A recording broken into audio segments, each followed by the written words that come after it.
We are in the Asatya Darsana of the Darsanamala. As I have made it very clear earlier, the first half of Darsanamala deals with how the world appearance is to be correlated with the absolute reality. And the second half deals with how the individual human being has to correlate himself with the absolute. Three factors basically have to be seen correlated in the non-dual vision. Jiveshwara Jagat Bheda Rahita Advaita Tejase. These are the words of Narayana Guru as the Mangalajarana is Devajandanam 2. That means Jiva, the individual living being, Ishvara, the absolute reality, Jagat, world appearance. How these are to be seen one with non-dual reality. The first chapter, Dhyaropa Darshana, can be seen as theologically based. That means the concept of Ishvara or Bhagavan is at the center of that chapter. And the chapter ends with the words Sarvayeva Saha. Everything indeed He Himself. He means that Parameshwara or Bhagavan. So everything is perceived as not different from the God reality. The second chapter can be seen as ontologically based, and the method used in it is the method of causality, cause and effect. That is the reason why Rajaguru named that chapter in his integrated sense of the absolute as methodology. But what is thought of? It is the ultimate reality. So, the ultimate reality is the central theme in that chapter, and that reality is perceived at the end of the chapter as Sarvam Hi Satchidanandam. Everything is indeed Satchidananda. So, Satchidananda is the ultimate reality. And now we are in the third chapter, Asatya Darshana, in which what we are thinking about is how the unreal world and the real absolute are related. The first verse of this chapter was Manomayamidam Sarvam Namanakvapi Vidyate. Manomayamidam Sarvam. Everything indeed is Manas in its essential content. Manas means mind. The question is whose mind it is. We are familiar with is our own mind. The way in which I perceive is the world I know. Are you sure that the world I see and the world you see are one and the same? Different. Why? Because what happens in your mind is different from what happens in mind. The Sankalpa in my mind is different from the Sankalpa in your mind. These Sankalpas between I and you can never be compared. Therefore, no one is sure of the world I see and the world you see are one and the same. We think of the world we see as one only because the name given to it by I and you are the same. But the world experience you have is your experience. The world experience I have is my experience. So everyone sees one's own world. How many worlds are there? Then as many persons are there to perceive it. So that this is the side of the individual's side of mind. Another aspect of the mind is also to be seen. It is the mind of the absolute.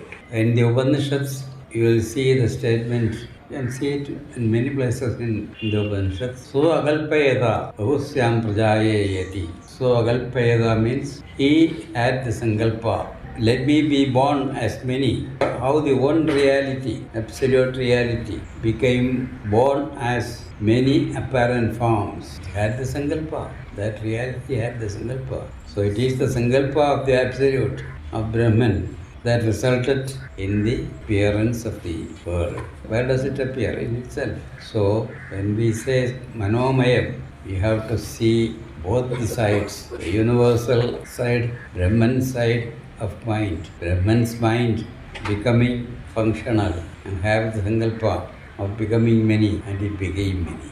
And the individual side of mind, how these two are related? It is the one absolute that appears as the world, each one of us is an integral part of that world. So the Sankalpa of the Absolute is seen in every aspect of the apparent world. So in me also there is the Sankalpa of the Absolute. So the Sankalpa in me is not essentially different from the Sankalpa of the Absolute, of Brahman. And in our case we know the Sankalpa of one person is different from another. There's a kind of Taradamya that is very important in the Mattva philosophy. Swarupananda Taradamya. Swarupa Taradamya and Swarupananda Taradamya. There is a difference in the Swarupa of each person. There is a Taradamya, comparability, but it is not comparable. In the same way, because the Swarupa of each person is different, the Ananda one experiences also is different. That is Swarupa Ananda Taradamya. There is difference in the Ananda each person has in his life. But you cannot and no one can compare. Even though there is a comparability, it is not comparable. No one can compare the nature of the Ananda I experience with the nature of the Ananda others experience. Such is the nature of the mind. Each person's mind is of a peculiar nature, and that peculiarity is not even known to the person concerned. It becomes unfolded naturally, even without the permission of the person who possesses it. Such is the nature of the mind. And now we come to the second verse. Manaso ananyaya sarvam kalpyade avidyaya jagat vidyaya savolayam yadi tadalekyam yavakidam. Everything is supposed to be real. Everything that we see as Swami the world. Manaso ananyaya sarvam kalpyade avidyaya. It is imagined to be real by the avidya. And what is the nature of this avidya? It is manaso ananyaya. It is not different from mind. So mind and avidya are not differentiable. Such an avidya causes what? Ananyaya sarvam kalpyate. Everything is imagined.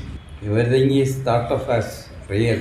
Everything that forms part of the world is thought of as real because of the avidya. What is avidya? That will be made clear in the next chapter as part of the Maya. Manaso ananyaya. So I do not go into the details of that. Manaso ananyaya sarvam kalpyate avidyaya jagat vidyaya savolayam yadi.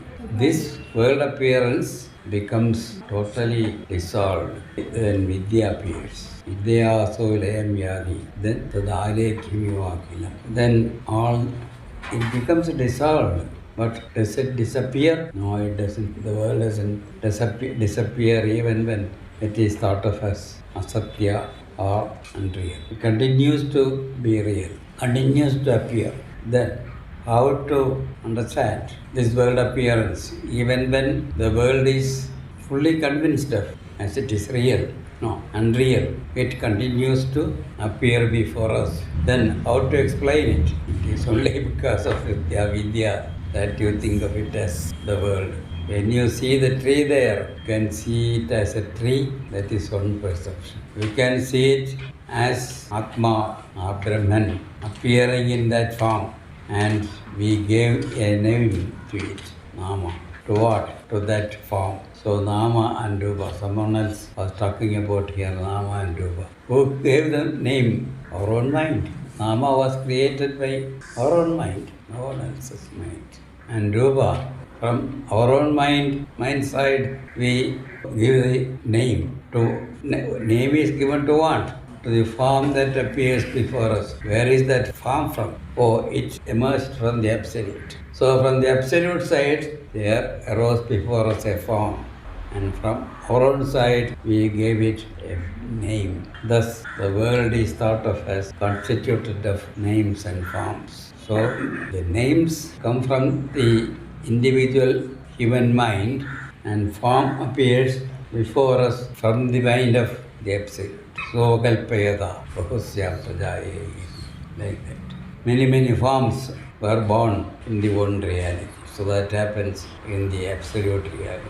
Names are given by our own mind. So Absolute's mind created forms and human mind gave it names. And the world is constituted of, thought of as constituted of names and forms. Then what is the status of the world that we see? It is just like a kind of picture drawn by an artist. Highlighting means something drawn. It appears before us. But does it have an existence of its own other than the mind of the artist? No. It is the mind of the artist itself that appears as the artwork. In the same way, when reality concerning this mind aspect becomes revealed, the appearance of the world will be perceived by a person of awakened mind, a realized person. He perceives, oh, the world. It is just a kind of picture drawn on the absolute reality.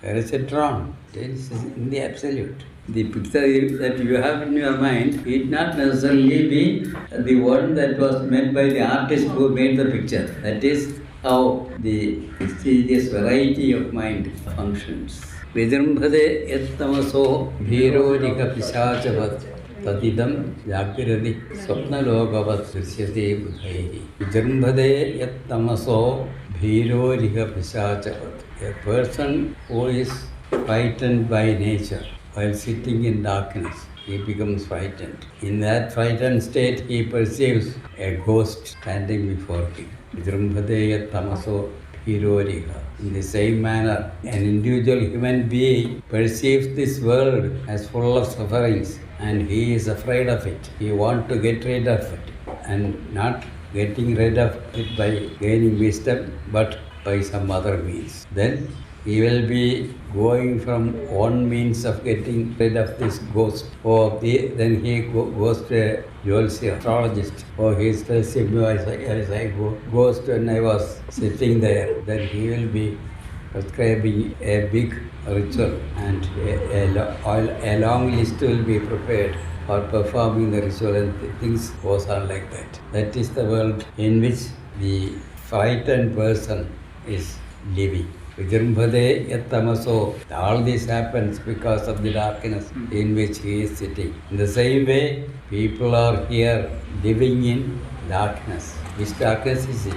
The darkness of avidya. Vidrumbhade yattamaso bhirorika pisachavat. Just like a bhiru, a frightened person, perceives a ghost in darkness, also bhirorika pisachavat. Tadidam jagrati swapnalokavat drishyate budhaihi. But by budhaihi, by people who are buddhas, or people who know what the reality is, in their perception, all these ghosts and all these vanish, just like a dream world disappears on waking up. A person who was dreaming and becoming frightened of many scenes in it, and he wakes up from it, I became free of that kind of scenes. Hirorika Vidrumbhadaya Tamaso Hirorika Pisachavat Tadidam Jagrati Swapnalokavat Drishyate Budhaihi. By Buddhas, the Buddha's perception is just like that of a person who woke up after a world of dreams. A person of enlightenment will think, I was seeing this world as real and I was getting frightened. Now I don't have any fear of this world at all because it is unreal. It doesn't make me frightened. Vidrumbhadaya tamaso bhirorika pisachavat tadidam jagrati swapnalokavat drishyate budhaihi. Jagrati swapnalokavat. He is awake. But what about the reality he is seeing before his eyes? That is just a dream. Nadiyaginavid. This is Nadiyaginav. The Atmapadesha Sadhaka Guru says, it's a prolonging dream. Nadiyaginavid. Nidrabola Nityangadum. Just take our sleeping state. This Nadiyaginavid, the dream also comes to an end every waking up. Then Idubola Ginav. Like that, this prolonging dream also disappears. Just as the ordinary dream disappears every morning when one wakes up, this Nadiyaginav, the prolonging dream also comes to an end. To whom? A person who is enlightened. Sankalpa kalpidam drishyam sankalpo etra vidyade drishyam tattavaja nanyatra putrajit rajju sarpavat sankalpa manaso kaschin nagi veha. Sankalpa kalpidam drishyam. Drishyam means the whatever is visible. Sankalpa Kalpidam. Whatever is visible is an imagination of the mind. Sankalpo yatra vidyate drishyam tatraja nanyatra. Wherever there is sankalpa, there is visible forms also. Nowhere else you will see a drishya or visible form unless there is sankalpa. Sankalpo Kalpidam drishyam. Sankalpo yatra vidyate drishyam tatraja anyatra. Nowhere else. Uttarjit. Nanyatra kutrajit. Nowhere else. Rajju sarpavat. In the case of Rajju and Sarpa. The analogy, the famous analogy of fire and snake. It's only when you have the idea of a snake in your mind, you will see a piece of rope as snake. Unless there is the idea, if you have no idea of the snake in your mind, you will never see a snake in the piece of rope. So it is your own imagination, sankalpa, that made you see the snake in the rope. So in the same way, you have the idea of the world in your mind. And it is because of that idea. Where did you get that idea? You are getting it maybe genetically from your ancestors' imaginations. So all these imaginations are being handed down through generations. It is something mysterious. So one of the peculiarities of Vedanta philosophy and Indian philosophy in general is that it admits the mysteriousness of the ultimate reality. In the West, no such mystery is admitted as the basic reality. According to them, everything should be rationally understandable. Here, the rishis would say, Yato vacho divartande aprapya manasasaha, where the mind and words do not reach it, being unable to catch them. So that there is a mystery in it. So that mysterious nature of the reality is admitted by the Indian rishis as not only as part of the reality, as the nature of the reality they are in such. It is one of the basic differences between the philosophical thinkings of the East and the West. I think this mysterious nature was recognized in the West before the Greek philosophers in the ancient days. Sankalpa Kalpidam Drishyam. Sankalpo yatra vidyate. Drishyam, the entire visible world, is Sankalpa Kalpida, is imagined as existing by your own mind through its Sankalpa. Sankalpa Kalpidam Drishyam. Sankalpo yatra vidyate Drishyam tatraja. Wherever there is Sankalpa, there is the Drishya or the visible world also. Nowhere else, definitely. Utrajit, anywhere else. Rajju sarpavat. Only when there is the idea of the snake in your mind, you will see a piece of rope as snake. Otherwise, you will never see a snake there. It's a very simple word. As I told you, Sankalpa here should be seen as pertaining to the absolute as well as to the individual human being. Individual human being has Sankalpas, and that Sankalpa is just a spark of the great Sankalpa of the Absolute. Here the Sankalpa is not about the Absolute. Sankalpa here in this context is about the world. So we are thinking about that in this chapter. Universal and particular, but this particular imagination of Sankalpa has to be seen really not different from the Sankalpa of the Absolute. Because it is the Sankalpa of the Absolute that becomes the entire world. I am part of that world. So that Sankalpa spark is in me also, in you also. So when I have my own imaginations, really it is not my imagination. How did you get this power to imagine? Think of it. No one can give a definite answer. The only answer will be that is part of life. That is part of nature. That is the way how the absolute reality functions. So, the imagination in me is not my own, it is simply part of the imagination of that pertains to the Absolute. Om Purnamada Purnamidam Purnat Purnamadachyate Purnasya Purnamadaya Purnameva Vasishyate Om Shanti Shanti Shanti